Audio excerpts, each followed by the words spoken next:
The New York Times published an article a couple weeks ago suggesting that you leave your phone at home if you really want to make the most of your time out in nature. Maybe you've heard this before, and maybe you even feel guilty bringing your phone along. Maybe you feel like somehow you're doing it wrong, or that's not quite right. I'm a certified forest therapy guide, and I bring mine every time I go out. And I'll tell you why I've stopped feeling bad about that. You don't need to leave your phone at home to connect with nature. I used to believe that too. My email sign-off was unplug from the static and find calm. I really thought that the phone was the problem and that leaving it at home or disconnecting from your phone was the solution. After years of practicing this every day, there's no way I would leave without it. And I don't feel bad about that at all. Here's why they lose me. It only distracts you if you let it.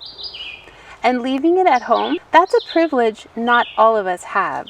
I've walked in forests and city parks almost every day for years, and I take my phone every time. Here's why.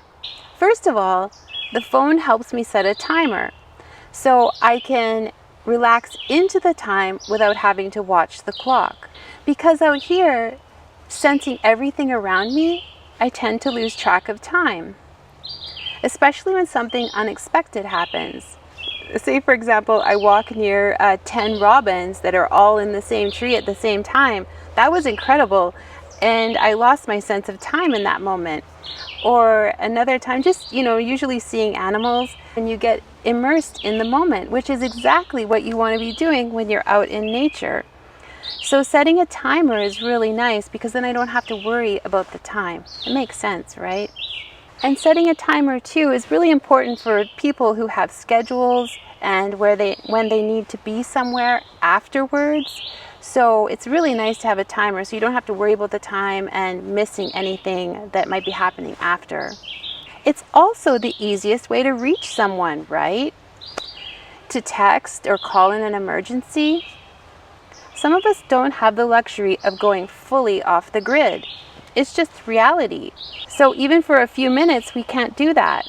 Maybe you have children, or maybe you have aging parents, and you really need to be contacted in case of an emergency. So it's nice to have the phone because you can be contacted only in emergencies if that's what you decide with your family and your friends. It works. It's not a flaw, it's a feature.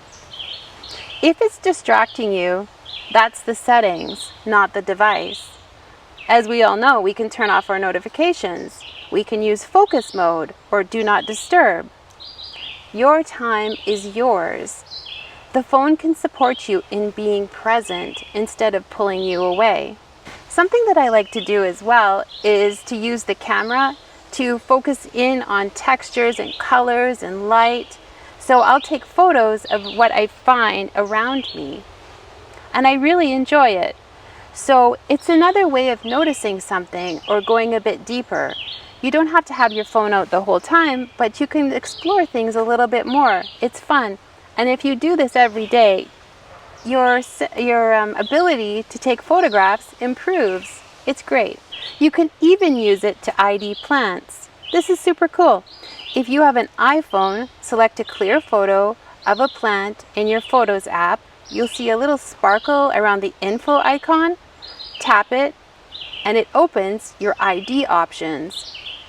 Just a little warning, it's not always correct, so it's great to double check elsewhere, but it's a nice starting point if you have no idea what the plant is.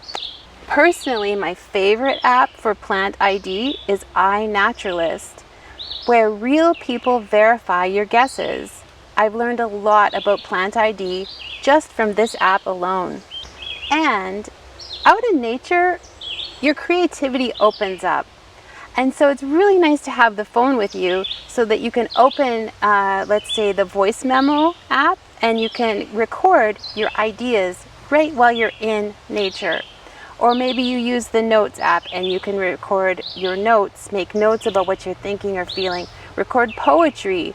It's a really great tool for accessing or recording some of your creativity. I love it for that. It might be nice to leave your phone at home. In an ideal world, maybe. But if high quality nature connection requires you to leave your phone at home or leave it behind, nature connection stays out of reach for most of us. For one reason or another, we're tied to our phones, and that's just life. In my experience, the phone hasn't taken anything from me out here, and in fact, it's given me more freedom. It's helped me access and record some of my creativity, and it also gives me a sense of security. The real problem isn't the phone, it's the feed. And I've lived that too. Next time, I'll get into exactly why. If you want a nature connect supported by your phone instead of distracted by it, that's exactly what Sev is for.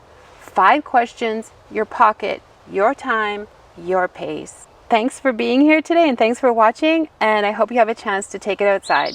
Take care. Bye.